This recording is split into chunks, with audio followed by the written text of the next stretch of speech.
When all the Amorite kings west of the Jordan and all the Canaanite kings who lived along the Mediterranean coast heard how the Lord had dried up the Jordan River so the people of Israel could cross, they lost heart and were paralyzed with fear.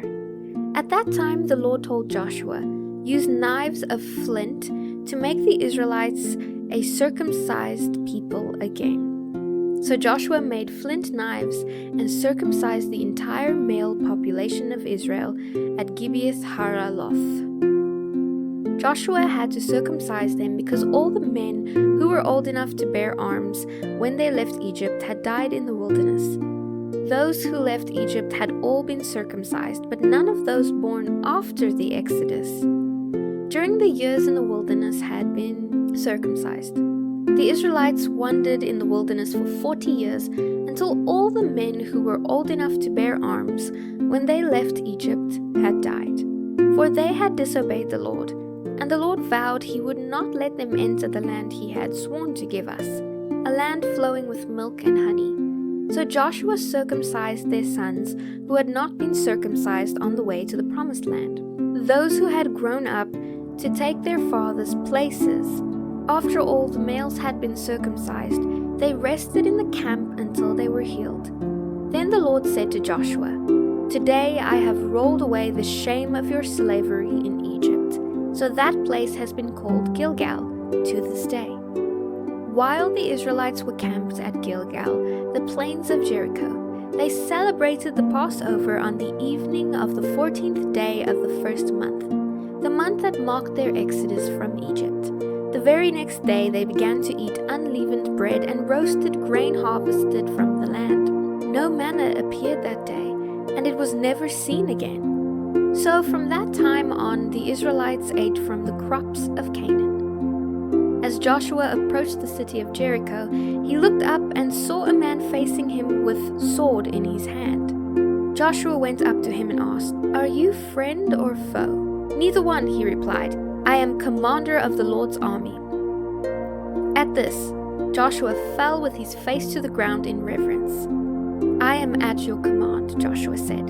"What do you want your servant to do?" The commander of the Lord's army replied, "Take off your sandals, for this is holy ground." And Joshua did as he was told. Now the gates of Jericho were tightly shut because the people were afraid of the Israelites. No one was allowed to go in or out. But the Lord said to Joshua, "I have given you Jericho, its king, and all its mighty warriors. Your entire army is to march around the city once a day for 6 days. 7 priests will walk ahead of the ark, each carrying a ram's horn. On the 7th day, you are to march around the city 7 times, with the priests blowing the horns. When you hear the priests give one long blast on the horns, have all the people give a mighty shout.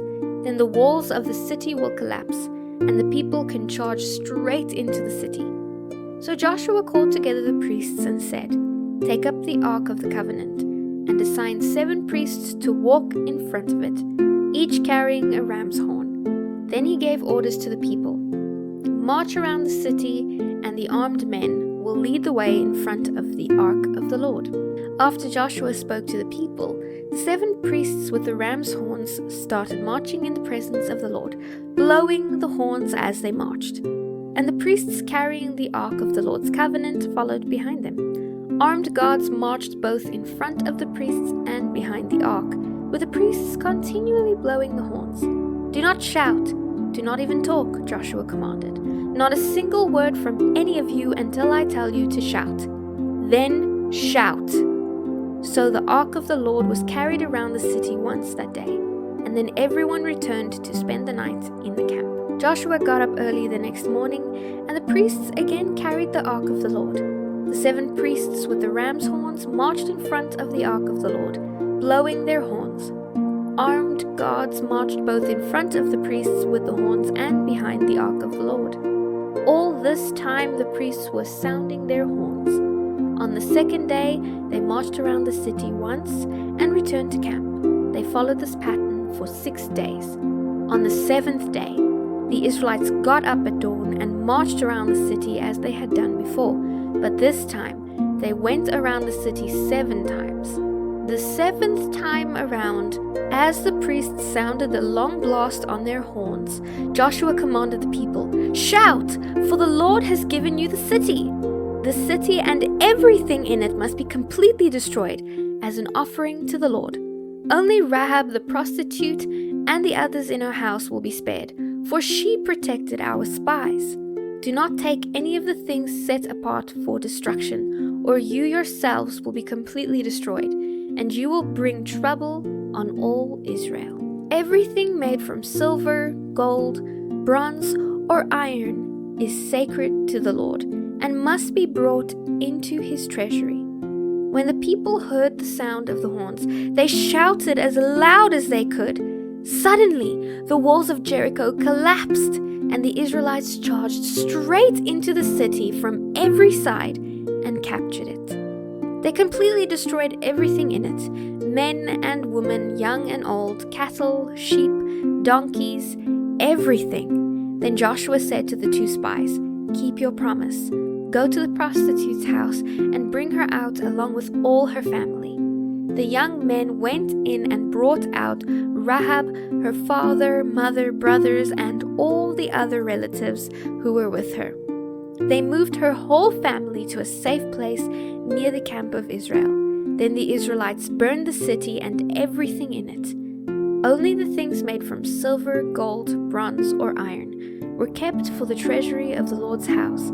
So Joshua spared Rahab the prostitute and her relatives who were with her in the house, because she had hidden the spies Joshua sent to Jericho. And she lives among the Israelites to this day. At that time, Joshua invoked this curse.